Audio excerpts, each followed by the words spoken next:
Cody Bellinger has signed with the Cubs, I think, as we all expected. Were you expecting him to re-sign with the Cubs, Brig? No.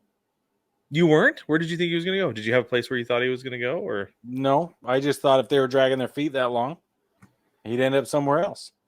And see, I figured that because he hadn't gone anywhere else, he's like, I want to go back. Yeah, I mean, I can Right? see that.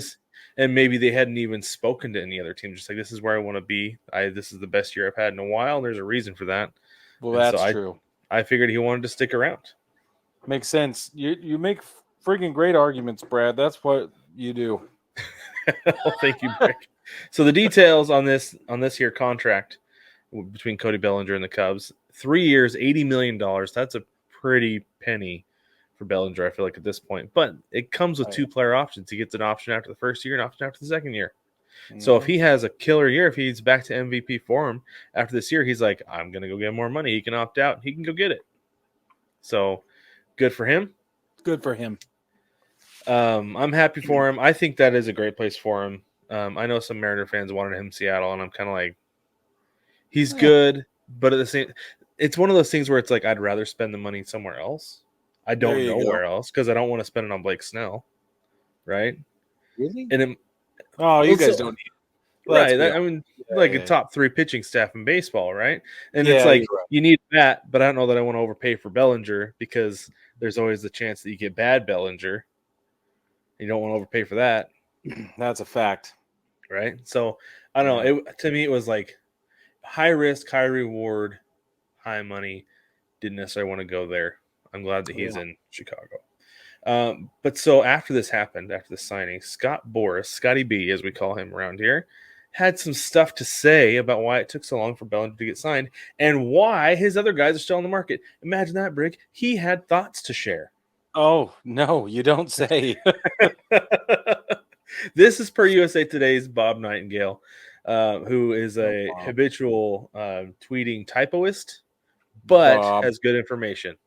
True. So this is what Scotty B said. He said, clubs have plenty of money to spend, but they're not spending it in a manner that is customary to competitiveness. It's not that they don't have the ability to pay, but their choice is to regress on their payrolls. Do you think he's onto something here, Brig, or do you think he's just saying, pay my guys? I think he's just saying, pay my guys. But I also think that owners can be tight-fisted, at different points and at different times. And it's probably a little bit of both. There's probably a thread of truth to what he's saying. And you might have to reach back or point your finger at one team or another at different points in their progression.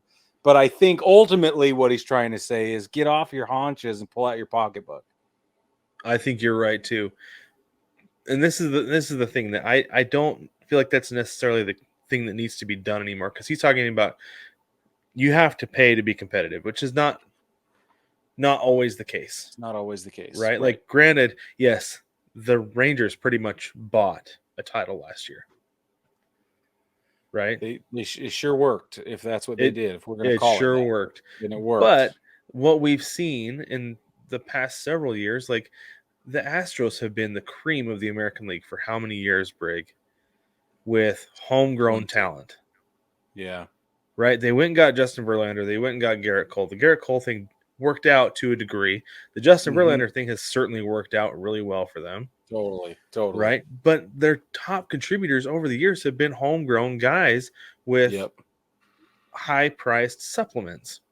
Yeah. I feel like what Scott Boras wants to do is he wants, hey, build yourself a super team and pay all my guys to be on it. I know he's not saying that, but that's what it feels like, is that he wants somebody to just open up the pocketbook and bring all these guys in and be like, see, this is how you win. But last year was an anomaly compared to what we've seen the last 10 years of baseball. Well, just look at the Dodgers the last 10 years, right? Like, yeah, they've been spending all kinds of money and it hasn't been working out. So, right. Yeah. And even when they signed Ohtani, people were like, man, that's a whole lot of money for a first round exit. Right? Yeah. Yeah, that's a lot. I heard that a lot. Yeah, because it's been the case. And so he had more to say on this about his guys, because we're used to him wanting like max upon max money for his guys, right? Yeah. Like record setting. So he says, we're open to all sorts of ideas, short-term, long-term flex. I can tell you these players are not seeking anything beyond what the existing industry standards are. But my thing with that is that if they weren't asking for anything above industry standards, they would be on a team. What they're asking for is above the current market value. Right. Obviously. I agree. Like I don't that's have anything that's to add. that's And the issue to that I be have with honest, all the this. market is fluctuating down. These Yes. big money deals are leaving. And we talked about this a couple of years ago. I think it was during the Bryce Harper deal when I was begging for them to go out and pull Mike Trout over to Philadelphia as well.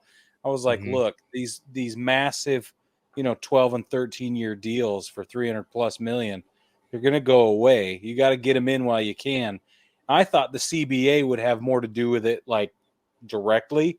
I still think it has a lot to do with it, but it's been indirect. And now we're seeing what the regional sports networks and all the Right. That's the kerfuffle big about thing. Yeah. broadcasting. But that's what's going on. It's been a mess. But those days are coming to an end if they're not already over. Yeah, which is really interesting. And I have some more thoughts on that later. We'll get into it. Okay. But Boris I has like several that. guys on the market still. Blake Snell, Matt Chapman, and JD Martinez. And actually came out this week that JD Martinez turned down a 1-year, $14 million offer from the Giants. So this is the thing is like, and Blake Snell turned down what was said was his only offer with the Yankees. Yeah. That it's not that these guys aren't getting offers, it's just that they're not up to their liking. And sometimes you might not like the market, but it is what it is, and you got to take what you can get, Well, And even one of the Jordan things I saw, Montgomery hasn't signed. yes, right, yeah, I knew there was one more Like, guy I left off the list. Yeah, yeah. exactly. He's now But in discussion with the Red Sox. I don't know. It's fascinating, but that is the Red Sox fascinating. are desperate, right? Like, They are desperate, but they're also desperate to be cheap. They don't want to spend money, so I think it's interesting they're talking to him. yeah. Hey, look, we I don't have any other offers. Just yeah, come yeah, on yeah. in. I feel like we're going to talk meaningless predictions in a couple of weeks, but I have some thoughts on this year's Boston club. It's not good. It's not good at all. I believe you. A pretty happy place for me to be. It is a happy place for Brig to be.